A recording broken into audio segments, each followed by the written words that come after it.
Welcome to part 5 of the 1975 G14. As you can see, the new bearing has arrived, and we also got some Loctite retaining compound as a precaution, because it looks as though, even though it's a tight fit, it looks like the bearing has been turning in the housing in the past. Before we fit this, in preparation, we've cleaned up the faces on this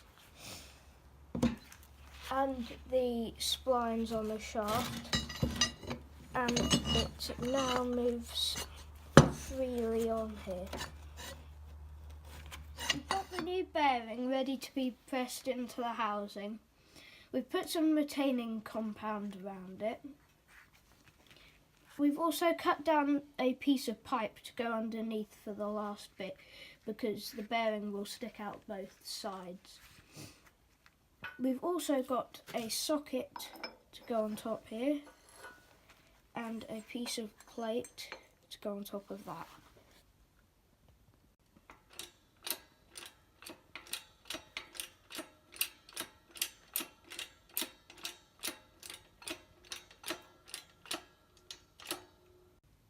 We've now got the pipe underneath to do the last bit.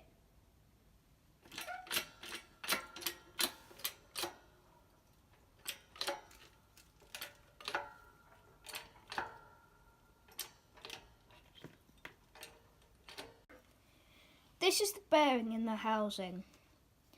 What we now need to do is press the bearing in the housing onto this part here. We've cleaned up both of these faces, so what we need to do now is press that on. It's always handy having offcuts of metal to use as spacers when using a press.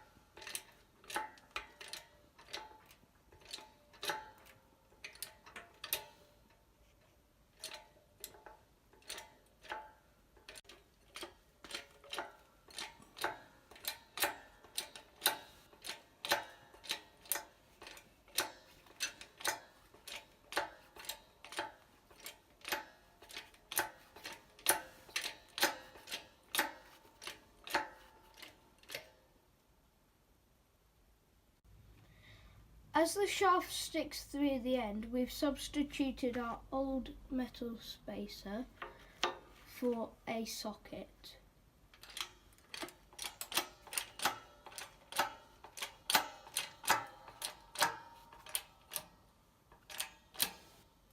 We now just need to put on the circlip to finish this piece. But look how nice this new bearing works. It's now time to reassemble the drive shaft. First, we need to put on the spring there. And now the new bearing and housing on there. When we dismantled the drive shaft, we put all of the parts in order on this metal bar, so we wouldn't confuse the positioning of them.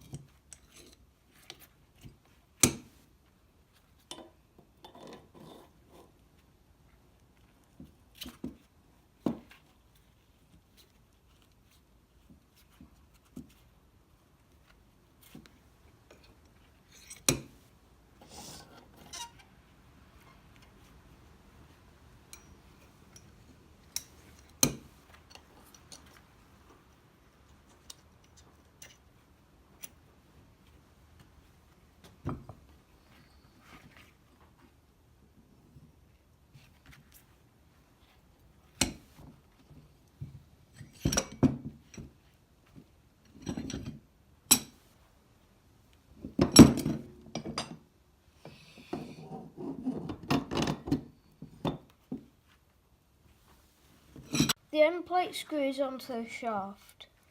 Before we fit it, we've cleaned up the face.